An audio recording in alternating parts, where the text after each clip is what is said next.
Welcome to New Game Plus, a retro gaming podcast where three guys spend 7 days playing one old game and then we talk about it. My name's Dustin. My name is Kenny. Nolan here.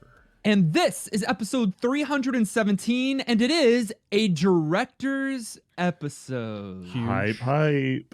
We're excited about that. I know that at least one of you, if not two of you, would love to talk about Lost Ark, but you probably haven't been able to play much of it, so... I have. Because I was a founder and played it 3 days early, and I'm level 50, so... I thought you lost your character for a bit. For a second, but they recovered it. It's all good. That's so bad! It's good. Level 50 already in 3 days? 48. That doesn't sound real. That's I unhealthy. mean, I don't know what to tell you. I stayed up till 3 a.m. a couple times, but it's okay. Okay, I'm getting a better picture here. I thought the game was just like, oh yeah, here, in-game. No. I really brought something else to talk about because of the lack of the ability for you guys to play a lot, at least. Well, for Kenny to play, I guess. No, it was a weird launch day, yes. Nolan's level 50. A Nintendo Direct happened. Yeah, I don't know couple what they days ago. announced. What? It was big. It was one of the best Nintendo Directs in a while. Really? I won't give you the full scope of the almost hour direct, but I will tell you Mario Strikers Battle League, so it's a new soccer Mario game. Nintendo Switch Sports. It is the follow-up to Wii Sports, guys. No freaking way. This is the one so many are most excited about. Why is that the hypest thing? It is, though. Like, that's amazing. People are so hype about it. I want that. The Switch hand little pieces, they're not as responsive as the Wii. Are you ones, smoking? are they? They're better. Yes, they're so much better. So I'm going to be able to hold that thing and bowl? Yes. Yeah, absolutely. Come on now. You don't even need a sensor bar anymore, Kenny. The Wii was clunky compared to the Switch. Come on now. Okay, don't say words like clunky about the Wii. They are bringing over beloved favorites like bowling and then they've got a few new ones. So the game that you play with the shuttlecock. Yeah. I like to play that in gym in high school. They are also bringing they've got this massive, it's really Rocket League but without the cars. So soccer? Okay. Yeah. Yo, what? but it's a big ball, so it really is Rocket League without the cars. That's fun. That's so funny. Okay. Volleyball. You know what, follow me. You know what game they should do? What sport they should do? What? Darts. Yeah. So people can throw their controllers At the TV? No, you just you'd have to hold a button and then release it. You know what sport? But they it should just make? would be. They should make Nintendo Switch esports, where you play League of Legends as a Wii character. Oh my gosh. No? They have also volleyball, and they have, I don't recall what it's called, but it's almost sword fighting, but it's with little batons Fencing. and you're hitting each other. It's not fencing either. I don't recall what it's called. Anyways, we're staying too long on this one. There's also, they are remastering Chrono Cross. Not Chrono Trigger. They're remastering the PlayStation, the sequel that we played. What? Yeah. I mean, okay, but okay. Yeah, sure. That's so random. If neither of you know this is going to be a surprise for you, I think we should save a lot of the conversation at least for when Garlyle comes, because they announced this past week, the week that we're playing Garlyle's game and about to bring him on the episode, a freaking Live Alive remake. For the very first time, they are bringing Live Alive to the States and around the world. English version, new graphics. Whoa. You know, we now officially have influence on the gaming community at fundamental levels. It's non-negotiable that they're doing Live Alive because we played it. The Trials of Mana treatment, where it's like a full overhaul of the look of it and everything. Yes, and they are going with the visual scape of, you're going to have to help me, I'm blanking right now. What was that Switch, I think it was a JRPG, but RPG that came out early in the Switch life cycle that people thought it was really beautiful? Yes. It's that visual. Yep. We all know exactly. Kind of retro-y one? Yes. Or something else? One where you have 8 different characters to play? I also can't remember the name of it. I played it. Yeah, they're doing it in a new visual style, but bringing it for the first time, and so that's super hype. And I know Garlyle is super stoked because he's the one that introduced us to that game. Yeah, that's like his favorite. I'm totally gonna play that. That's crazy. Release date? No. Or just I don't recall. There's I expected y'all to at least know some of the Nintendo Direct, especially you, Nolan. Dude, I was playing Lost Ark and PoE. It's been a rough week. I'm sometimes up on news. But Nolan just has lost his identity into video games this week. But as Nintendo Directs go, that one's basically perfect. There's also a new Kirby game. I did see the Kirby thing. That looks good. I think there's a Disney racer game. So like it's like Mario Kart or Diddy Kong Racing, but it's with Disney characters. You keep bringing more and more as Nintendo Directs go. That's basically Cherry Blossom. You can't do that. But also that wasn't even good, right? Well, no, I mean that's what you would say. You didn't catch that the first one was a bad attempt, and so I would do it that I do it that bad? Yeah. Sometimes. No. Yeah, but Kenny's not allowed to do that. No, absolutely not. I'm usurping your authority. I would never actually. Yeah, you straight up did before I was able to spring into action. You got in and you stole it from me. Like in our retro game of the week, Touhou Youyoumu Perfect Cherry Blossom. Overview. First things first, I'm the realist, and second thing is second, we want to welcome back to the show our friend, the one, the only Garlyle. Hello again, everybody. It's been a while. It's been a while. Yeah, since you've been on the episode proper, but it's not. It feels like it hasn't been a while. One, because you play every game with us and write in on every game. Two, you've been leading our retro recaps for the last couple, and 3, 4, and 5. Like, you are just a part of this community, and so we wanted to bring you back on the show, and you got to handpick again a game to bring to us. Last time, you brought to us a game that we had never heard of. In fact, many people had never heard of. It was called Live Alive, or Live a Live, because that's what they actually said in the announcement. Live a Live. Live? No, they said Live Alive. Live Alive. They said Live Alive. I don't love it. Yes. I love the different pronunciations on either one with the same word, but if they said Live Alive, I guess that's officially it. And that was the last game that you brought on the episode. And so before we talk about this game, we got to get your reaction just for a moment, because on Nintendo Direct this last week, they announced that they are for the first time bringing Live Alive to North America and the rest of the world with a remake. What do you think? I'm pretty stoked about it. Words, right? I'm on a family-friendly podcast. I can't just censor myself later. Yeah, there might be a YouTube video out there now that is just me absolutely like screeching and breaking down into tears over it. And that's not an exaggeration. I happened to be streaming at the time. I streamed the direct response. Oh, that's literally how I responded.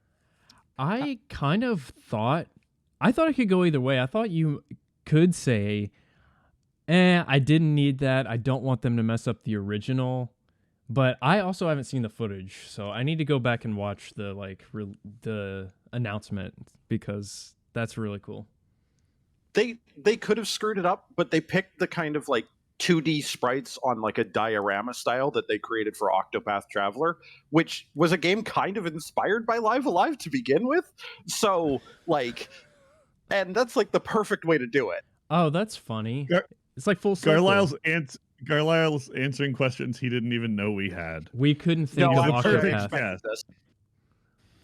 We are glad that Nintendo listened to our last episode with you, and that they decided, hey, the world needs Live Alive, so we're gonna remake it. We're all excited for you, but we're all excited for the game and the gaming community as well. This time, however, you picked a very different game. last time we were a little bit confused just because we didn't know the game and we didn't know if we could trust you. This time, you heard our reaction last week when the game was selected. I think Kenny had a little bit of trust in you, but Nolan and I were very worried. I mean, yeah. And the game that you selected is Touhou Youyoumu Perfect Cherry Blossom. Is that close enough, Garlyle, in pronunciation? Touhou Youyoumu, but yeah, close enough, honestly. Does that mean 7? Everybody just calls it Perfect Cherry Blossom for ease of use. Yes, Perfect Cherry Blossom. I don't think it means 7. No, that means something else. Ghostly Dream, I think, is roughly what it translates to. Cool. Yeah, that's right. Yeah, I had a few different reasons that I wanted to bring it to the podcast. First off, I wanted to get myself on a top 10 anime betrayals list at some point in my life, and your guys' reactions seem to indicate I might have succeeded. You did. Second off, it is a series that I've enjoyed for a long time. There was also we'll see about it towards the end, but I did want to see if I could kind of break the shmup curse, so to speak, that has been happening on the show.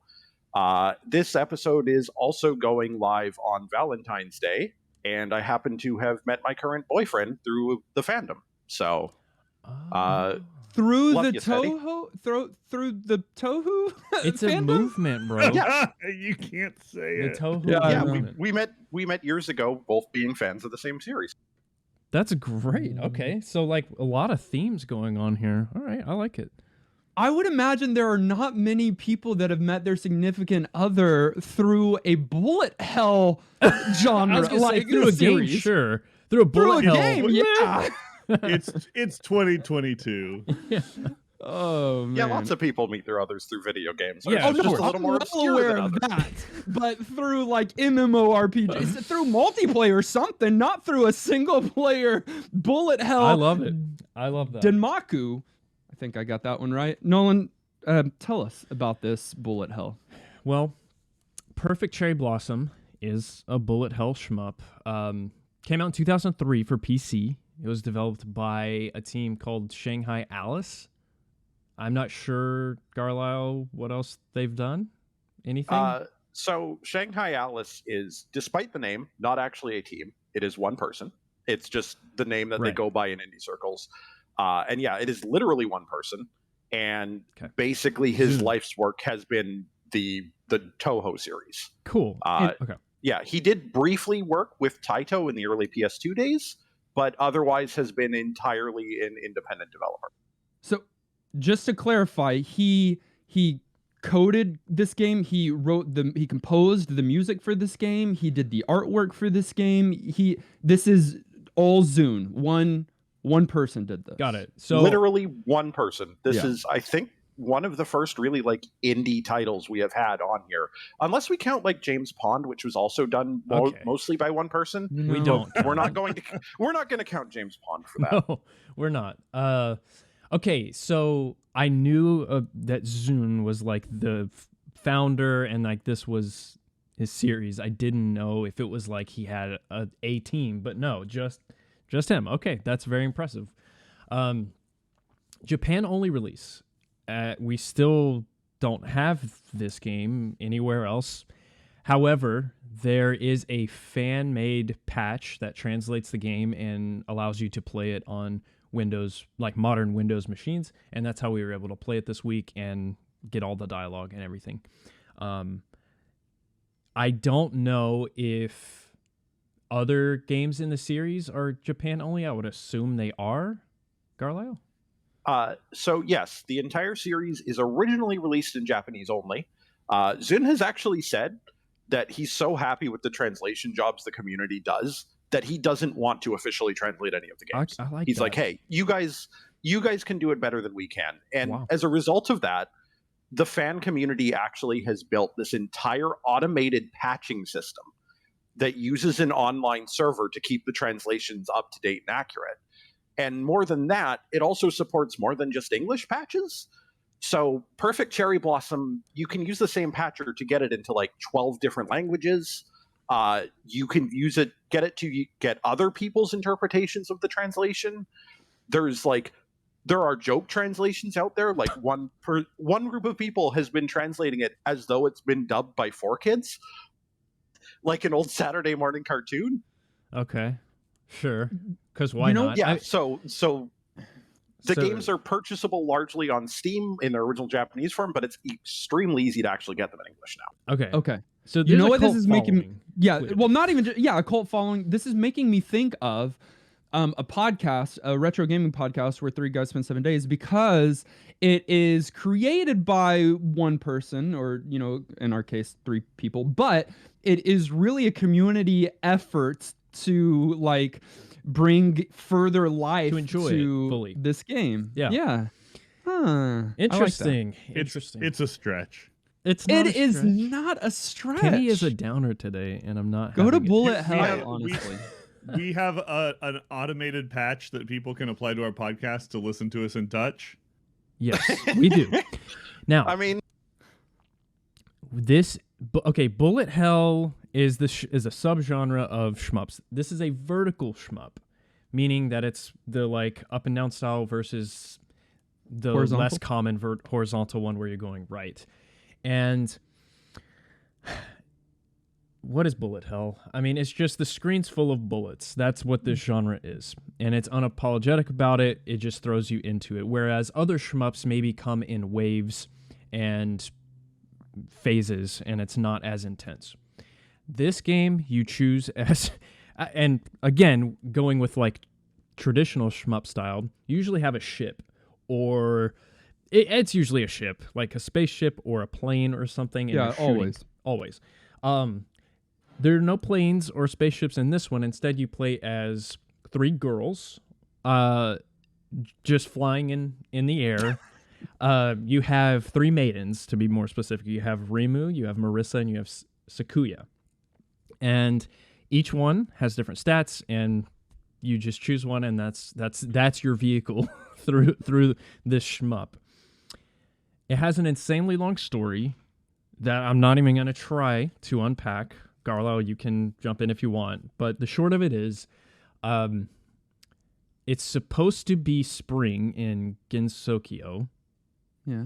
But it's in a constant state of winter because an anime girl stole the essence of spring in order to make a cherry blossom perfectly bloom for her mistress, also anime girl.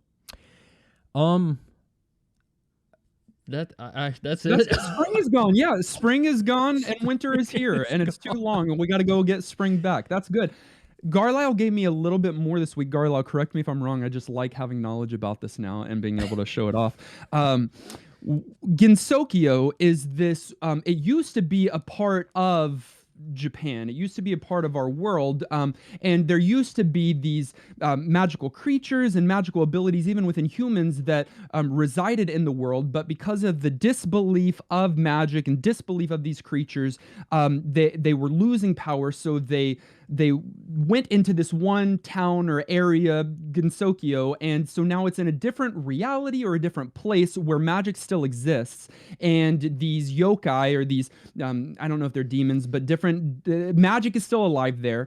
And so all of these maidens that are preventing you from getting to the tree are not fully human. I think everybody there is like descendants of the humans that used to have magic, and the 3 girls that we have, I believe, are human. At least one of them are, because I know they brought it up regularly, but they still have magical abilities, and they're going to this tree to unleash spring back on the world. What? That's a lot of lore. Is that just from these games? I feel like that's just from this game. Yeah, there are 7. Oh wait, there are more than 7. So he's done this full sort of like anime world building exercise just to like couch this game that's not really even a story driven kind of game. Just to give you sort of the depth of care that the people making this game went to.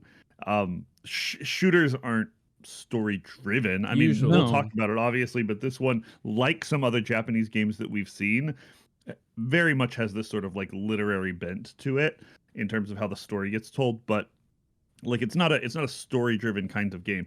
And yet there's this entire world sort of set up, not because it's an anime series somewhere where you can go watch it, but just because the creators of this game wanted a fully fleshed out world just for you to fly around on and shoot each other with magical projectiles. Two things. One, quit using plural. This is one person that created this, not creators. Two, Garlyle, how off was I? No, that's incredibly important, Kenny. If you refer to yourself as a team, I can refer to you as they. He's got a point. He's got a point. It doesn't ever. Yeah, okay. It says team. So actually, yeah, that was a pretty good coverage of it. It is basically just fantasy Japan, where all of the myths and ancient stories and stuff have come to reside, and all the things that we've stopped believing ever happened are still happening. It just, all the demons are now magical girls. Right. Of course. Right. Magical girls. So really Japanese if you're not catching that. Gameplay. In this bullet hell game, there's only 6 stages, so it should be super easy, right? No. It's only 6 stages. It's called bullet hell. That's not how games work. Yeah. Difficulty if it was 10 and stages, length are by no means correlated. There is correlation. There is correlation. Of course, if there were 10 of these stages, it would be harder. Yeah. Well, and unless they were easier. If there were 3, it would be easier. You would think that 6 stages in a video game should be relatively easy. But again, if you're new to this genre, the specific subgenre called bullet hell, nothing is easy about this game. You have an endless wave of bullets filling the screen, and your job is to not get hit by the bullets. Yeah, very simple. But you are having to micromanage is the word that's coming to my head, and that's not it. It's micro movements often to try to maneuver around these multicolored bullets. By the way, if you have, there's a lot of flashing colors and lights. So if you have a stroke because of those things, I forget what it's called. What is it called? It's epilepsy. Epilepsy. This is not the game. This is not the game for you. A lot of flashing. Yes. It would. If flashing also causes strokes, you would also want to avoid it. I don't know that that's a thing, but sure, cover our bases. So I like that you said micro movements, and because being on PC or using a keyboard, and normally with any shmup I've ever played, it's either in an arcade with a joystick or on a controller with a joystick, and with this game, micro movements is so crucial. Because it's not like left, right, hold down button. It's like tap, tap, tap, tap, tap. And I found the controls in this game very good because there are only 3 buttons outside of your arrow keys. And I was able to, despite it being a bullet hell, and despite some of you may not know, I hate this genre typically. Despite those things, I picked this up quickly, and Dustin even gave me props when he watched the first play. I was like, dude, you did okay, just considering. And I really will, I'll give the credit to the controls in this game. And not just good controls. Your hitboxes have to be insanely accurate when you're doing something that's this precise. Yeah, that is one of the things, that's the defining characteristic of bullet hell. I could give a quick history lesson if desired about how arcade titles ended up this way. Basically, shmups have been around as long as video games have, right? Some of the first video games were shmups. Yeah. But as the medium evolved, as we got home consoles that could offer big long experiences people wanted, and as we got arcade consoles that were sit down arcade cabinets or light guns or increasingly more interesting things, shmups fell out of favor in arcades. People who had casually wanted the experience but had gotten it weren't going to play them anymore. The people who were still playing them were the people who were really, really addicted. They were hardcore into it. So they were looking for ways to make the genre harder and more enticing. And it led to some big engagements in the genre. We got more complex scoring systems so that it wasn't about just finishing the game. It was about doing the best you could. We got some really creative mechanisms like the stuff you saw in Ikaruga, where we had the color switching. And one of the ways that they looked to innovate on difficulty was the technology reached a point where they could do extremely precise and small hitboxes. And when your hitbox is no longer the size of your entire 20 by 20 sprite ship, but rather a 3-pixel circle in the center of your ship, right. Now you can send thousands and thousands of bullets on screen. and your player can still dodge them. And so that was how bullet hell evolved, is like the key defining characteristic is the fact that you are not worried about most of your ship. You are just worried about the very center of it. And this game feels like the culmination of all that. Like even the grazing system, I don't even know if you would call it a system, but like where many times playing, I was like, that hit me, but I didn't die. And I was like, And I began to realize that it truly is the smallest pixel in the middle of your girl. And that's good. That's a good way to design this, because just if you're listening to this, just look up a video of this game while listening to us, and you'll get a better picture of like how insane it gets. So this series, there's a couple things that are new to this particular game. We'll talk about that in a bit. But one of the things that I think is fairly standard throughout the series is your ability to hold shift, and it changes the mode of your shot, but it also slows down your movement. And for most characters, it changes your shot, slows down your movement, but it also makes more vivid, and I believe it's particularly this game, makes more vivid the white, I guess it's a different color depending on what color your character is wearing, but it makes vivid the dot in the center of your character that is your hitbox. It makes it come more clear. That is always your hitbox, but in shift mode, it brings that to the forefront so you can know exactly where you need to move, which is beautiful, because at times there are bullets that are grazing either side of you, above and below you, but you're that little dot, and so as long as you're not getting that dot hit by one of the bullets, then you're safe. Yeah, they were really thoughtful about some of those implementations, not only in giving you sort of different firing options and, but remembering that the main thing you're doing here is dodging bullets. I also found it very, very thoughtful, because you're looking at the bottom of the screen most of the time. You can move anywhere on the screen, but usually your character's kind of moving towards the bottom. Yes. As you're dodging, it's so easy to lose track of the enemy. And while there are some answers depending on which character you're playing on kind of how to deal with that, often you want to still be hitting the enemy while you're dodging things. And so they do this really clever thing where right under the screen they give you a little marker to show you where in the screen the enemy is. And that's such a subtle little deal that they didn't have to do, but adds so much quality of life, that I was very impressed with this game's, attention to detail and understanding of like what the player does and the experience of playing this kind of game. Hard agree. I think that I think that was one of the things that was new to the series, that they added it on the bottom. I think before then you could only see it up top. Garlyle can correct me if I'm wrong, but I know another thing that was new to the series was the cherry gauge. And that was, so as you eliminate enemies, a lot of them drop little colored boxes, items.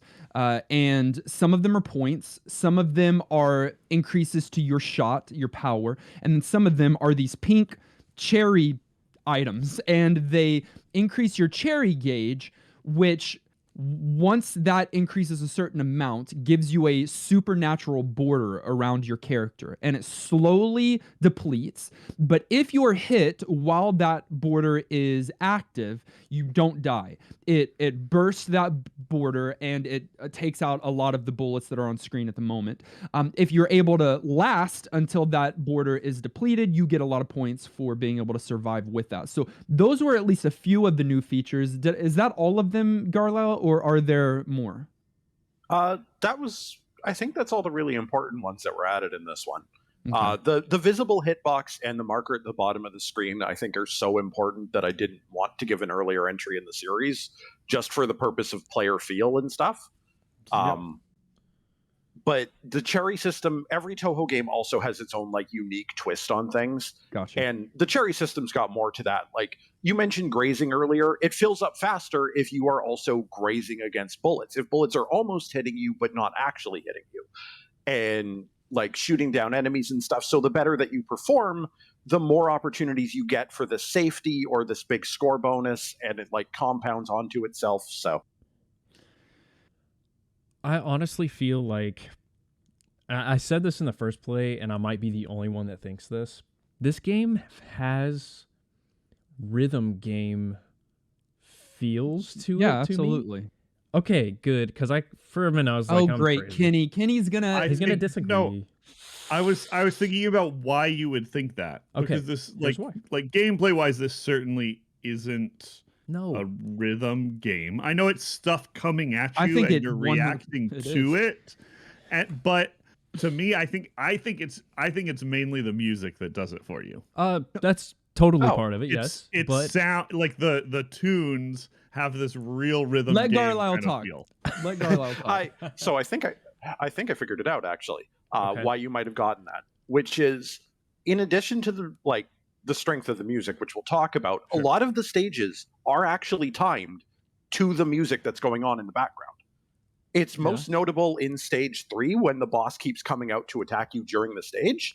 If you listen to the track on its own, you can tell the points where the boss is supposed to come out and start attacking you because it's the point where the music changes. So it's not like a rhythm game mechanic, but this game really Zun said that he designed his games to be a vessel for his music sometimes. And so the stage and the music are very tied together. I also think it's this, Nolan. Like, for me, it's not as much as it's like a rhythm game that's tied directly to the music, although Garlyle said that is a part of it. For me, it's the maneuvering around the micro movements around these things is very rhythmic. Yes. Dang it, rhythmic.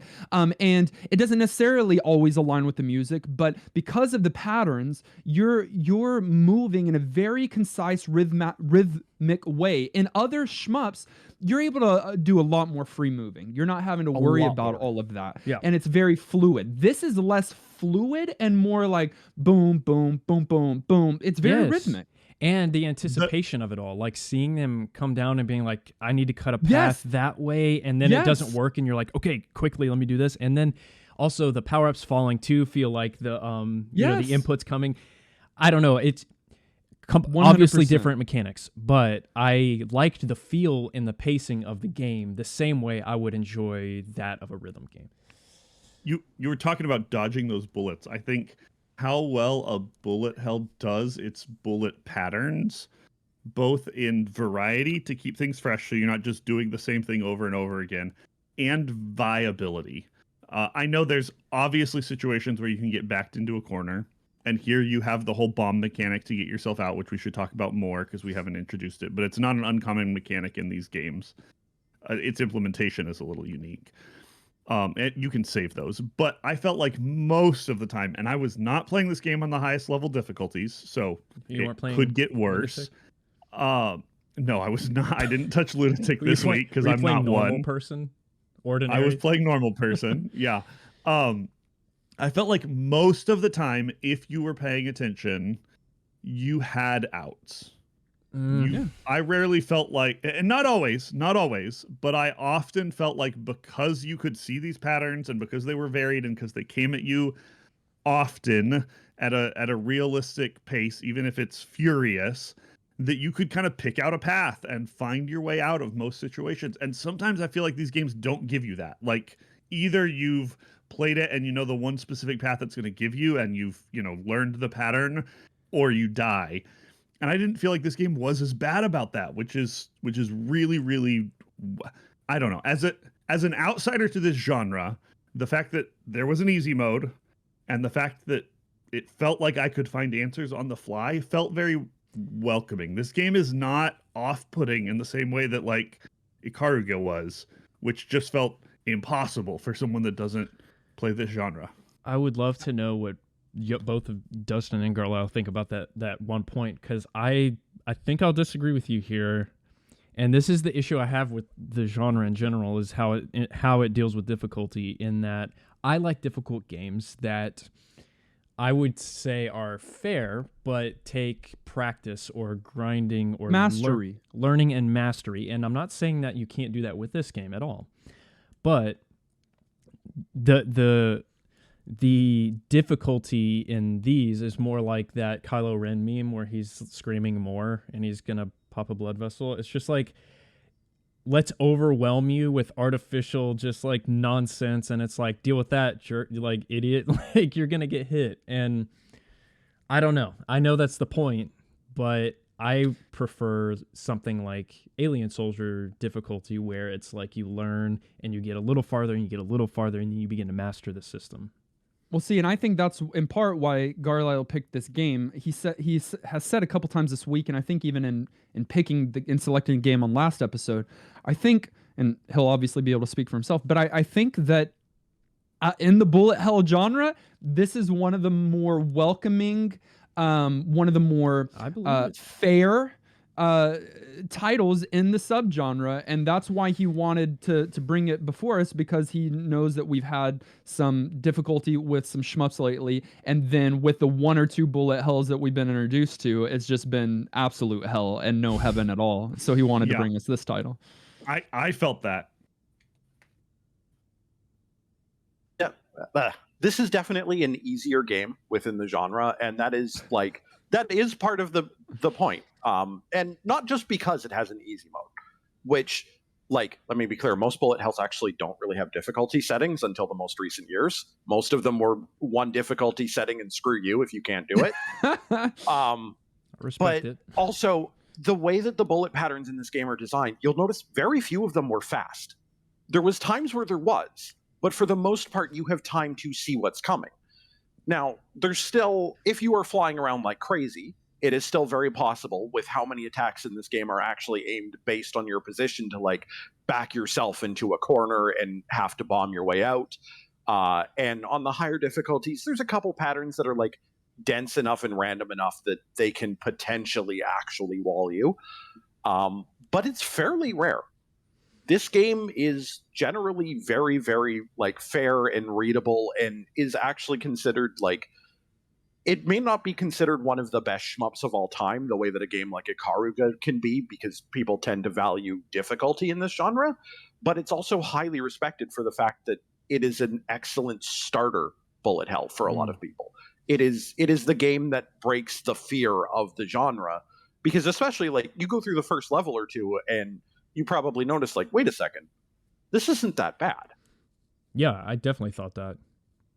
Well, I want to know from Kitty and Nolan in particular, did you feel like you improved this week, or was it one where you just kind of hit a wall and you stayed at the wall? This game made me feel like I had it in me all along, and Garlyle's right. It's totally an entry game, or at least for me, it was because I was I didn't die on that first one, and I was like, well, oh wow, yeah, I can do this, and so I got farther and farther. So I don't even know if I felt like I improved as much as I was just I can do this, and I could have done this from the beginning.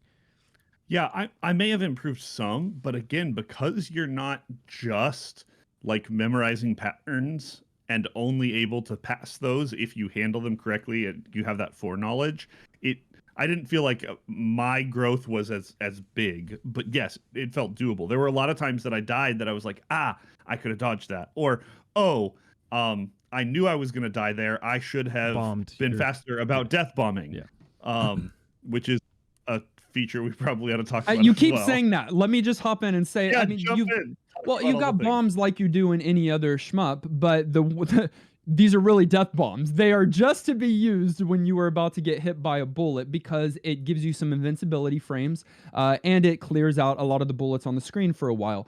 And the super nice feature here is that you actually have, I don't know how long it is, but it's a few frames at least after you get hit by a bullet that you can still drop a bomb. And so you still hear that you got hit, but if you're quick enough, you can still throw that bomb and preserve your life, which is so nice. Yep.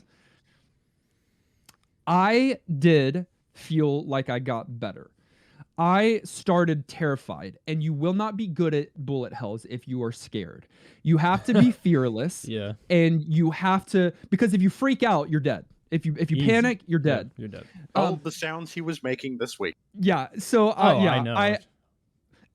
There was one moment early on where Garlyle and a couple of others were in, and I left my mic unmuted and was saying, my weird things that I say. Cuss words, yeah, that are probably and even then real worse. Cuss words.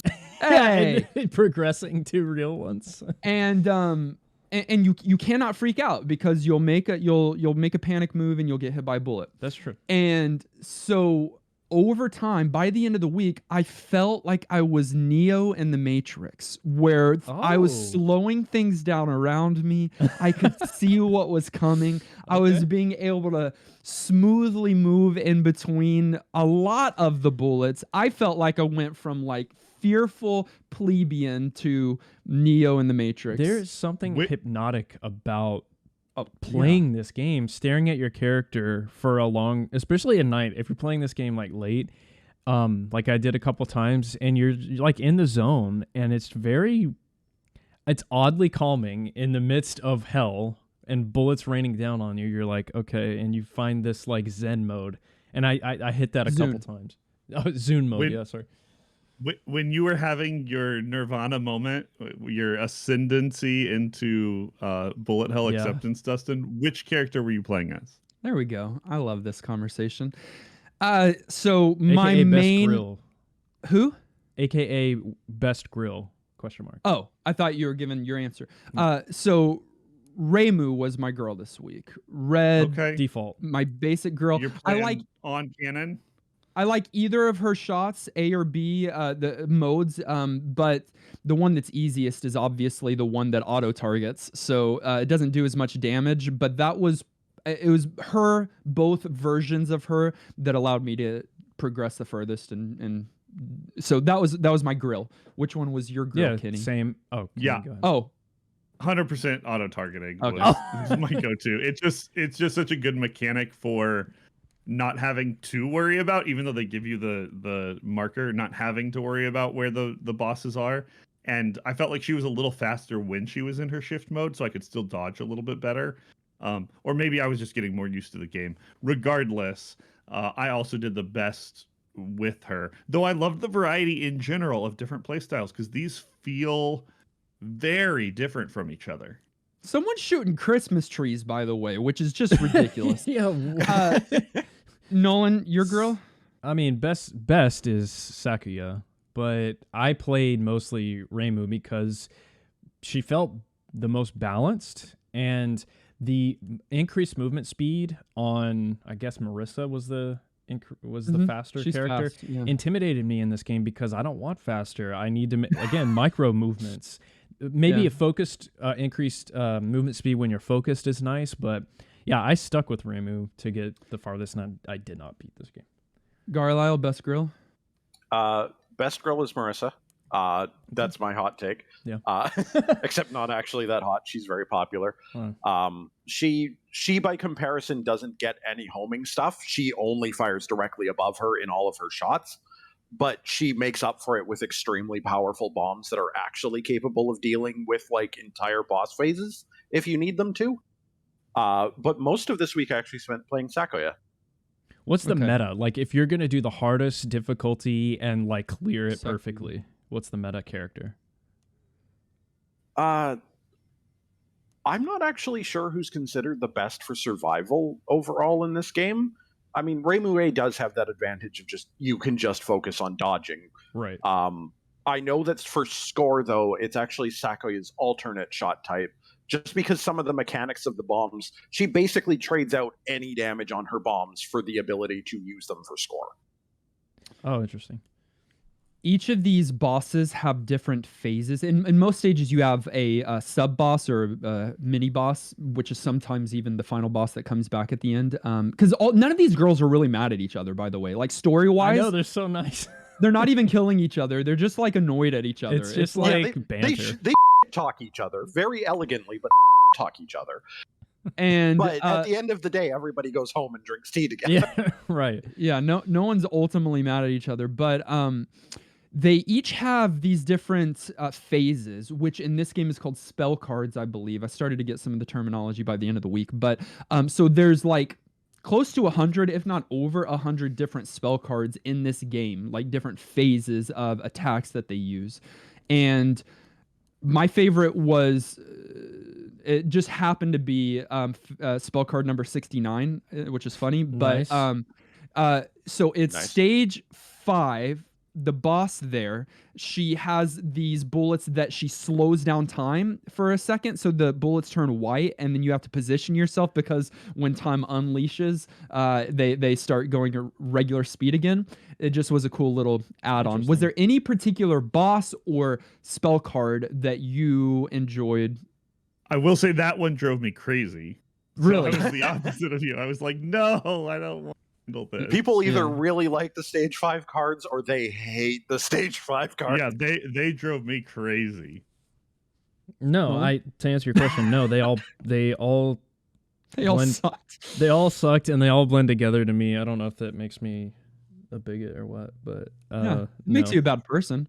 No, Garlyle, particular boss or spell card? So I am fond of the stage 4 bosses after this week. The sisters. The sisters are very interesting in that they start off with a different one depending on which character you are playing as. So you'll actually get completely different attacks. Then they come together for their first spell card, and based on which one you damage the most during that attack, we will determine which one fights you solo for the next leg of the fight. So it's actually a very variable boss that can change a ton every time you play. Oh, that's amazing. And the neatest unique card in the game, I think, goes to the very final card of the Hidden Phantasm stage, where the boss goes basically invincible and just starts lining up these barrages of bullets around the outside of the arena that come to a pause in like rings and then all unfold at once. And you have to like solve your way through these puzzles that she's laying out. It's really cool. I'm sure we all got there and we all loved it as well. Aren't there 2 extra stages in this game? There's like a bonus stage and then a bonus stage. Yes, if you can manage to complete all 6 stages in this game, there is a 7th stage that opens up that is just selected on its own. You don't get continues for it. There's no difficulty select, but it's basically like an epilogue stage for the game. Okay. And if you can clear that and have cleared enough spell cards, there's even an 8th stage that really wraps up the story. Yeah. And we loved all of those. I loved that 8th stage. It was tough, but I did it perfectly. We just had to do it, you know? I mean, you're joking, but I'm pretty sure one of you actually unlocked extra stages this weekend. Aged. I was surprised how easy this was to play. PC games, especially ones from early 2000s, just don't work unless they have a Steam port.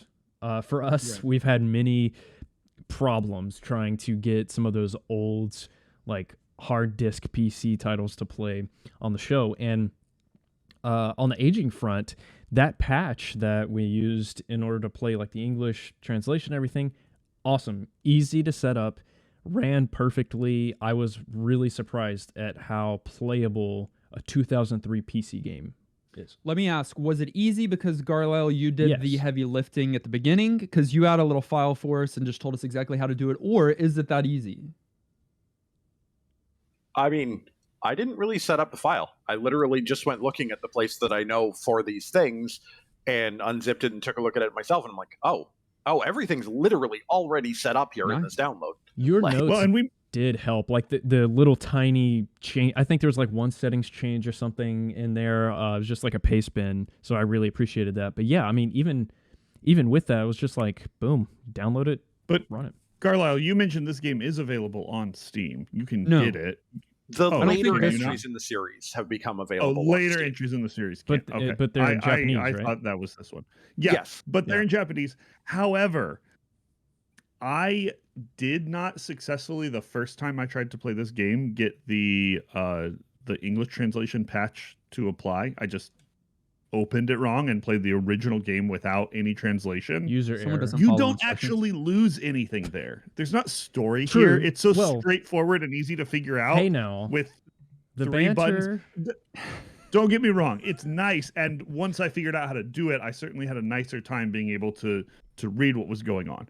But this game's so straightforward that it's not like that's even a blocker. There's sometimes that I'm like, if you're having to play this translation, A, it might sound really janky, or B, it might ruin your enjoyment of the story. That's a big hurdle, and the technical hurdle is certainly there for someone to go and like find this game. But once you do, it's not like you're gonna not have the experience of this crazy arcadey style action, bullet hell shoot 'em up, whether or not you're playing in your own language. It doesn't even matter. Let's talk graphics really quick so we can get to what we're all here to talk about, which is the music. The graphics I thought shined in the playable area, but I thought some of like the user interface and some of the text and stuff sometimes was difficult to read.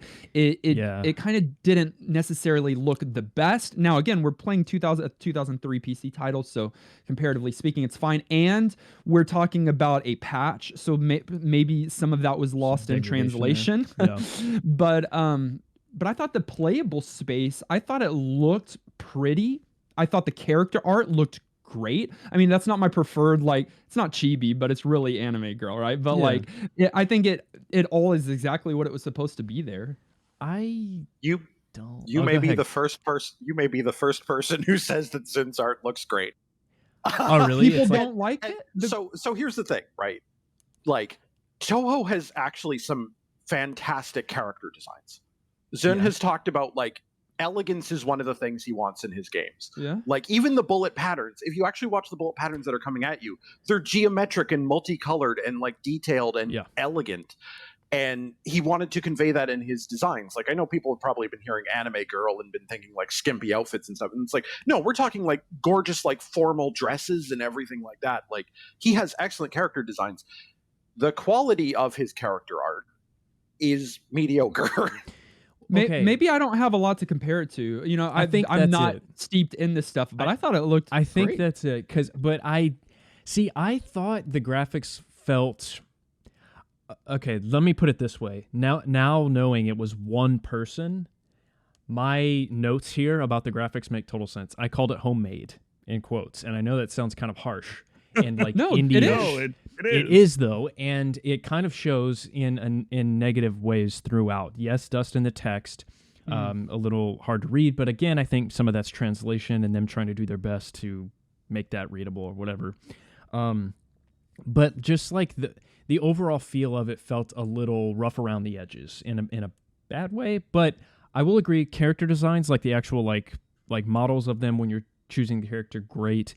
And to the point about the patterns of the bullets, I think that's where the graphics are really pretty, actually. It's geometric, it's symmetrical, it's interesting to look at in the different patterns that are coming at you, because sometimes a boss will like prep their shots before they come at you in like really interesting patterns and ways, and I loved looking at that. It was really cool. Music. Amazing. I mean... That's he composed all of this. Yeah, that's crazy to me. It's so good, dude. And Nolan, you noted it when you did your first play, but there is an area of the game where you can just at the start screen, you can select the music room, and it's the ghostly music room in this game.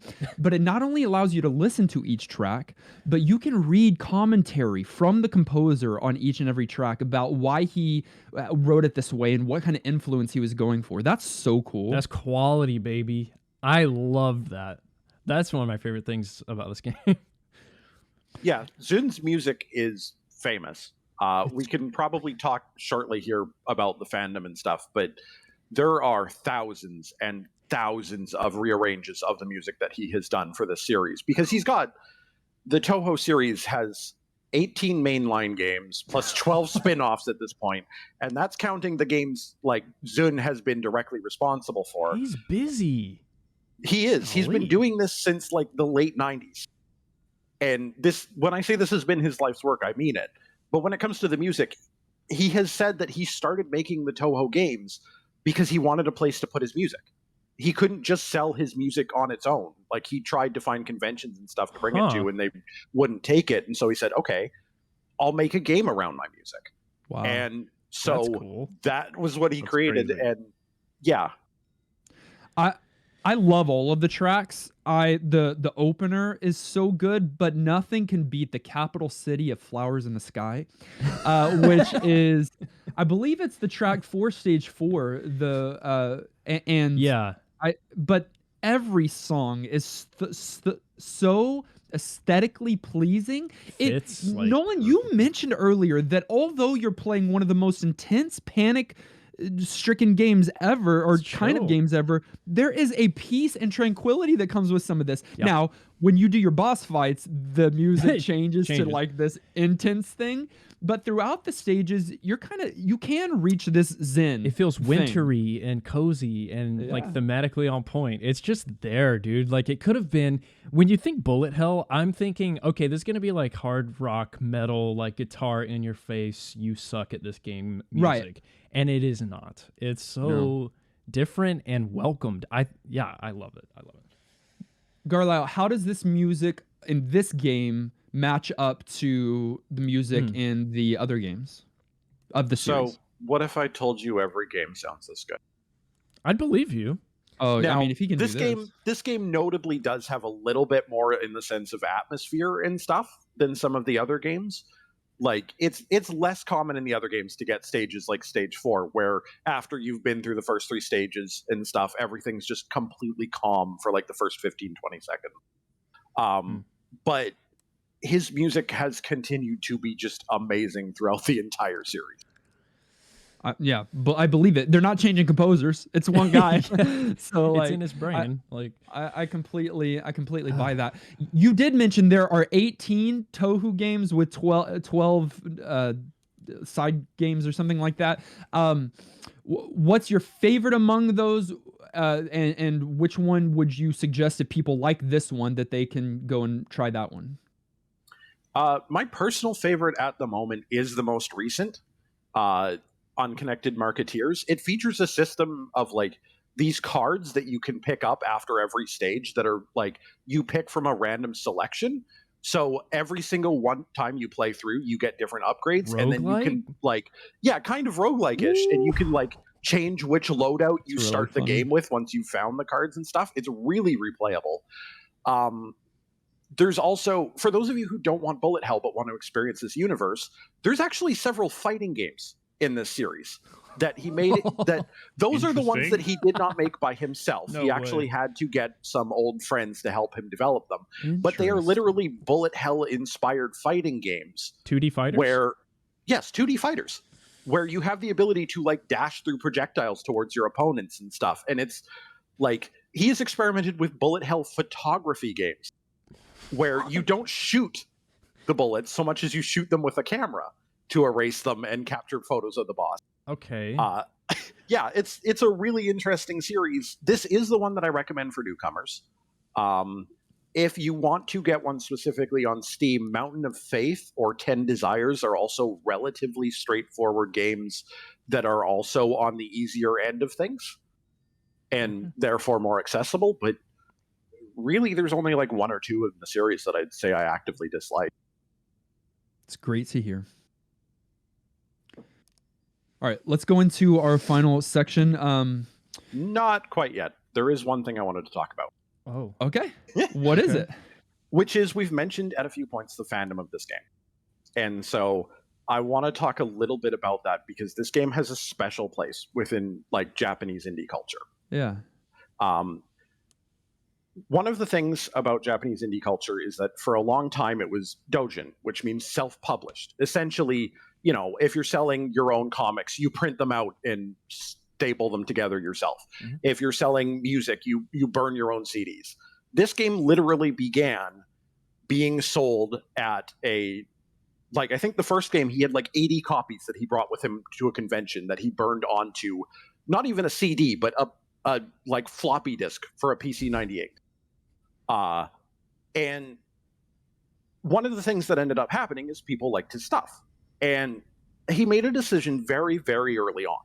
And that decision was that he was going to be like, okay, listen, as long as you don't literally use the data in my games and you don't do anything like too horrendously obscene, you can use my characters in the universe. You can create fan comics and music and make entire fan games based in Gensokyo using these characters, using this setting, and you can sell them. He just like open sourced his entire IP. Like, go for it, guys. Gensokyo is available for people to create it. and endorsed for people to create in. And because of that, because it's so hard in like the fan space to find like a material that like you can be like, oh, hey, this has an established fan base that I can sell to without risking legal trouble, it became a huge phenomenon. Like I have talked about how there are thousands of remixes of the music and stuff. There are, I think at one point, there was more Touhou fan art than there was porn on Pixiv. Which it's impressive to be able to beat that.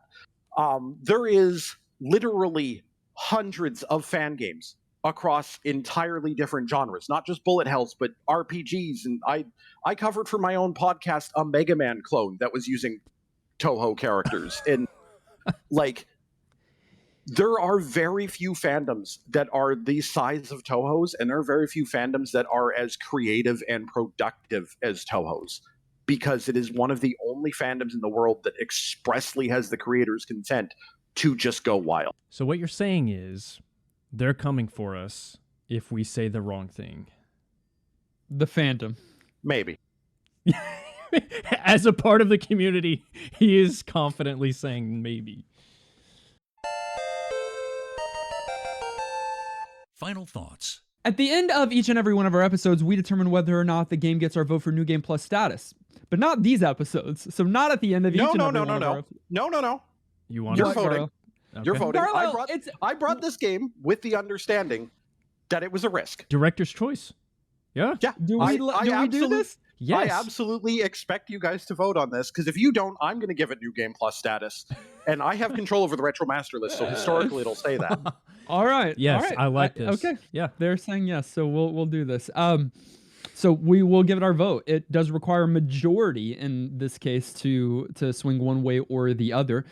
I'll begin by saying I have historically loved shmups, and we have talked about on this episode that I have been surprisingly or unsurprisingly, whatever, good at them. That's one of the genres that I'm probably superior to Kenny and Nolan in. Oh, come on. No. You get almost every other one. Let me have that. Yeah, I'm better at shmups than you. No, you just enjoy them more. Kenny, you Kenny, can't say it. I can. But that's not true. Continue. This is insane. I don't know why you would try to do that. Well, okay, then I'll go harder than what I was going to go here. Sure. But bullet hells, I haven't had much experience with them, but I argued in a recent episode, I think Ikaruga, that they are a very different kind of experience. They're more rhythmic, and it's a very different kind of experience than most shmups. And so I came in this one expecting to, I don't know, to not enjoy it, to be frustrated by it, to not be able to have the skills necessary to be able to live up to what I needed to live up to. But I proved myself wrong. And session after session, night after night, I kept coming back to this game, doing better each and every time. And the setup of the game was welcoming enough that I didn't feel like the game hated me. I felt like the game wanted me to do well, and so it was giving me the tools I needed to be able to get better and better each and every time. And so I did. And what started on easy mode progressively got harder and harder, and I got better and better. So the things that I was able to accomplish this week and am most proud of, Garlyle knows a few of these. You two don't really know much, and probably won't even be able to understand and have the respect for what I was able to accomplish. But I was able to beat the game on easy or primer. Then I was able to one coin clear easy. So I'm able to get through. Thank you, Garlyle, and everybody. I'm able to get through an entire mode on one coin, and so that was super cool. No, that's crazy. And then I was able to clear the game on normal or the ordinary mode, and then last night I was able to clear the game on hard. I can beat this game on hard, not one coin. That's by big. any means, but I was able to clear it. And so my final goal, that was my final goal. I was able to hit it. And then my extra final goal, my extra stage was I wanted to see if I could clear easy without dying once. I haven't yet been able to do that, but I'm hard pretty mode, close. that is big, and I am impressed. I didn't think you'd say that. I didn't either when I started this week. Okay. Did you boot up a single round of Lunatic? Oh yeah. I did actually early, and I was able to get through a couple stages actually because it has the ramp where you can probably even you two. I don't know about Nolan because he's really bad at shmups, but you can get through the first stage or two on Lunatic, and then 3 and 4 it becomes nigh impossible, except for Garlyle. So all that to say, I fell in love with this game this week. When I close my eyes at night, I still see bullets, multicolored bullets raining down on me from heaven. This game is spectacular. I do not think it is a subgenre that everyone will like, but I do think it is one. This game in particular is one that everybody should try. I think this is perfect cherry blossom. I definitely give it my vote for New Game Plus status. Kenny. Yeah, I literally have in here. Garlyle is going to force us to give an opinion on this game, even though we're not supposed to. Nice call. And so I'll go ahead and decide. There are some hurdles that are real, including this being a Japanese game, finding it, getting it, playing it, it being a translation, and the reality of bullet hell being a very punishing genre. That and the sort of style of the game being sort of, really anime heavy means this isn't a game I would have picked out of a pile to just choose to play on my own. I think we're pretty much all in that camp. But once you are playing this game, it's really hard not to have fun. It feels possible while still being very, very difficult. The look and feel and the artistry is there, especially on the music. There's plenty of variety in players and characters, and it's one of those that the more I played, the more fun I had. The challenge was there. You wanted to try again and go a little bit farther. I don't like chasing high scores. I don't like arcadey kinds of games generally, but even with that being the case, I wanted to come back and play more and more of this game. I kind of wanted not to like it, and I didn't think that I would, but I did anyways. Ultimately, I'm not surprised because Garlyle knows what he's doing, and so I think it's exactly the game he wanted it to be as a chance to sort of redeem the genre for us. And if that was the goal, you picked correctly. New Game Plus from me. This one got me. All right, this is fun. I didn't know how you guys would react this week. I think I know how Nolan reacted, but we will find out now. Yeah, it doesn't matter what I say because I don't see Garlyle not giving it a Game Plus, which would be an interesting twist. So we play too many shmups on this podcast. I want to say that up front. We played way too many. It's a hard sell for me. I don't love them. And it's not because I'm bad at them. I'm actually pretty good at them.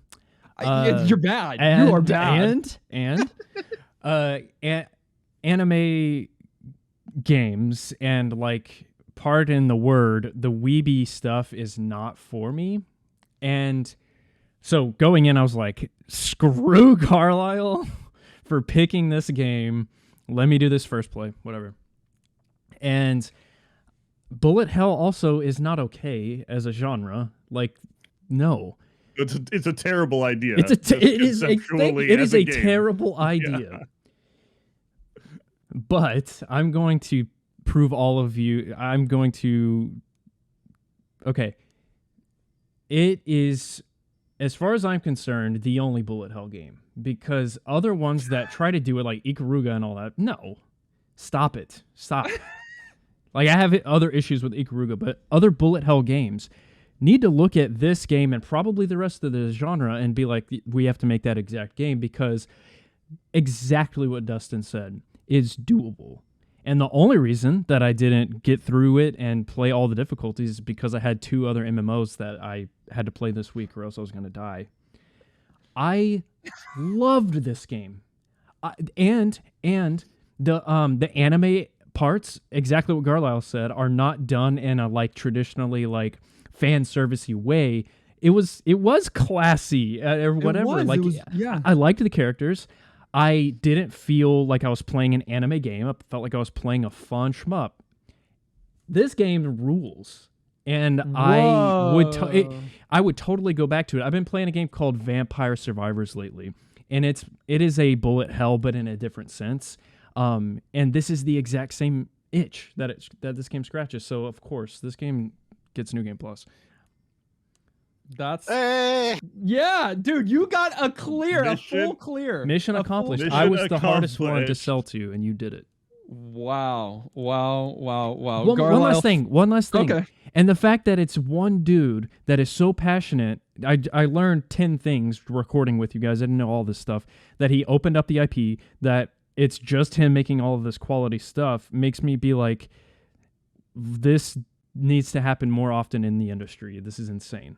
So cool. Garlyle, final word. Nolan leads pretty much straight into it. Like, I love the bullet hell genre, but it absolutely self-selected itself down into hell. Like, that was the fate of shmups. Yeah. They did this to themselves, and that's why they're not a big name genre anymore. And so that's why independent developers in the shmup space are so important, because they're not trying to chase every last quarter out of it. The best shmups that are coming out these days, I think, are stuff like Project Starship X and Monolith and the Touhou project games that aren't bound by that and can actually afford to be welcoming and stuff. And it's that welcoming that got me to pick up this game after being curious about friggin' like Bad Apple and Ronald McDonald Insanity back on YouTube back in the day when those memes first started emerging and bringing Touhou to a Western audience. And it was that welcoming that kept me falling in love with the series, that broke the fear of an entire genre for me and taught me to love it. And it's rare for a game to take a genre that is so terrifying and intimidating as this and make it accessible and playable. And that alone would be worth something. But then you get this fantastic soundtrack, you get this wonderful world on top of it. Like, even if it doesn't sound like it's your thing, like, please go actually try it out. Absolutely New Game Plus. Even if you bounce off of it, there's a good chance you'll find something to love here. Hey, that's unanimous New Game Plus status, which means Perfect Cherry Blossom is New Game Plus certified. And Garlyle, I just need to hear one thing from you. Are you proud of me? Very. You did excellently this week. It was amazing watching you grow. Yeah. Soak it in, Dustin. Oh, what did you think? We had 327 votes on YouTube. This is not going to surprise anyone. 19% said yes. Maybe that's a little bit surprising. 9% said no. And 72% have never played the game before. Yeah, Japan only. I'm going to fight those 9%. You're going to fight the 9%. Then... from our community, we had many of you write in. Thank you for playing along with us this week. Korgster said, at first glance, Touhou looks like what I feel like people who aren't into anime think all anime is. This is some eye-searing nonsense with an incomprehensible plot and bizarre little girl characters wielding inexplicable magic.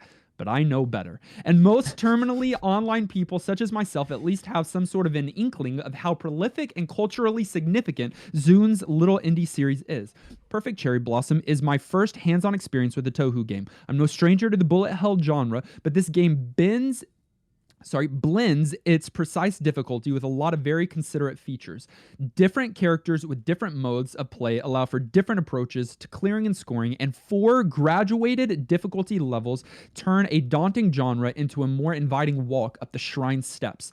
The yokai magical girl aesthetic doesn't do much for me, but I can admit that it's very distinct, which is a plus for a game and a genre that more often than not sticks to spaceships and military craft. Everything else, from the music to the bombing grace period and the dazzling bullet patterns, is just perfect cherry blossoms. Wow, that was some pretty good commentary right there. Poetic, thorough. Nolan, you say you don't like weeb anime stuff, but then were you not petting your friends in Fire Emblem? We don't talk about no that. Comment? No comment. Also, that's why it's my least favorite Fire Emblem. You're playing Lost Ark right now, which leans that way artistically. Yeah, but this kid right here. No. Do you have your own Death Note journal? Monster Hunter like crazy. I think there's a little bit of a secret obsession there that you're just in denial about. No. No. All right. Shane said, first-time commenter, I've never really given the games a try because a genre name like Bullet Hell certainly doesn't sound welcoming, and I never really enjoy top-down shooters all that much, but I must say the game definitely makes it much more approachable when you play it. Cute anime girls instead of a boring ship is always nice, but also just how forgiving this game can be. I dipped my toes into Ikaruga when it came up on the pod, and that's a game that just doesn't feel like it wants you to win.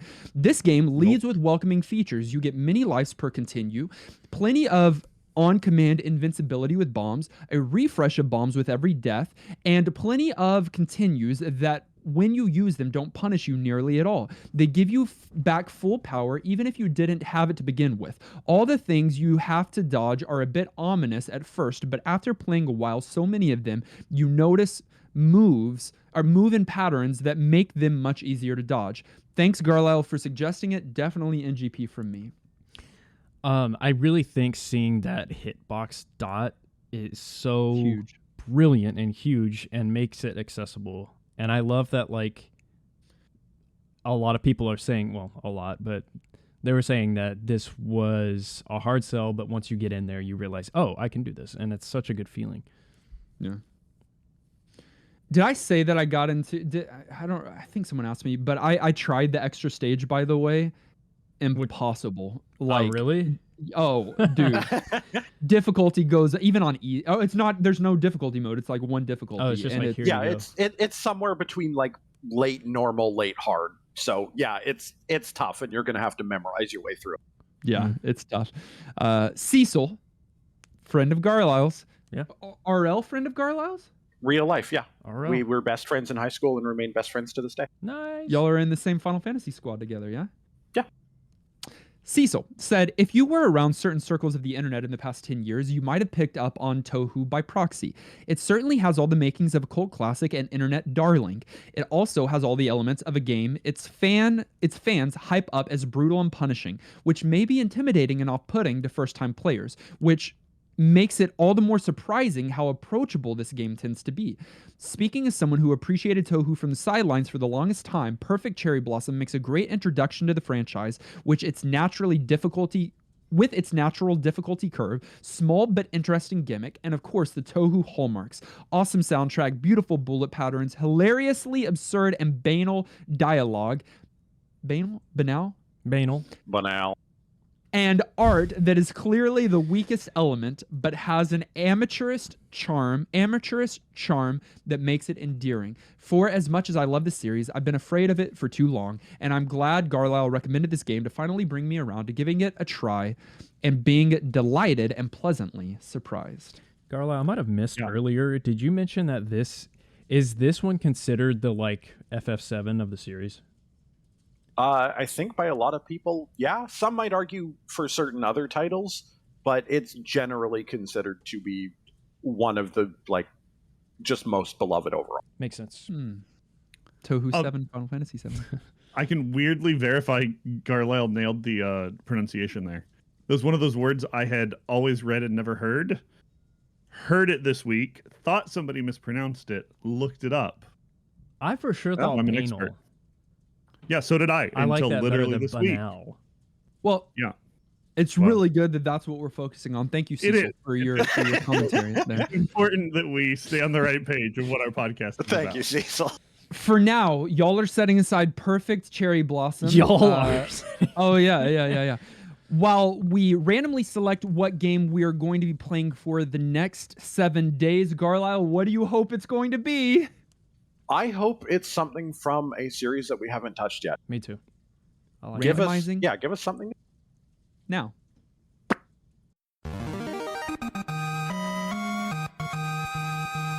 We're going to be playing an adventure game that came out in 1997 for the PC. Another PC game. Okay. Secret of Monkey Island? It was developed and published by LucasArts. No. Grim Fandango. Star Wars? And it is the third game in its series, a series that we haven't touched on the podcast yet. Okay.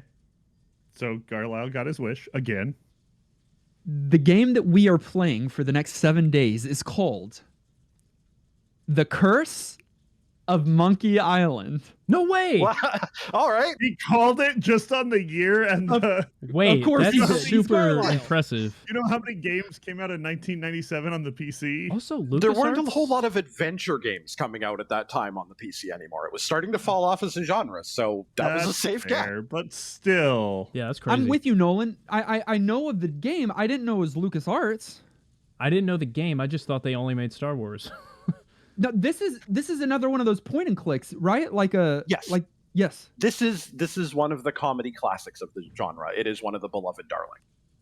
Okay. Well, two beloved darlings back to back, huh? Find a copy of The Curse of Monkey Island, this point and click adventure game for the PC, and play it along with us this week. You can also join us in Discord by going to discord.gg/newgameplus. In Discord, you can leave commentary on the game of the week. You can chat about off-topic things and get more acquainted with our amazing community. We want you to be a part of it. And right now, we are working towards 1,000 members, and we have 999.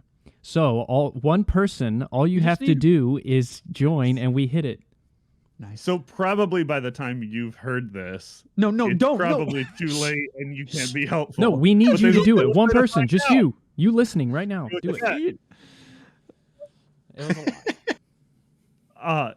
I want to say a big thank you, of course, to Garlyle for coming and sharing his time with us. We absolutely love your thoughts and your involvement in the community. Want to say a big thank you to our other director level supporters as well, Bro Jim, Clint, and now Chris. Appreciate you guys. Thank you. And we got some new patrons this week, some folks who hopped on patreon.com and decided to support the show for the first time. So Joe, Gigas90, and Sandro, thank you so much for your support.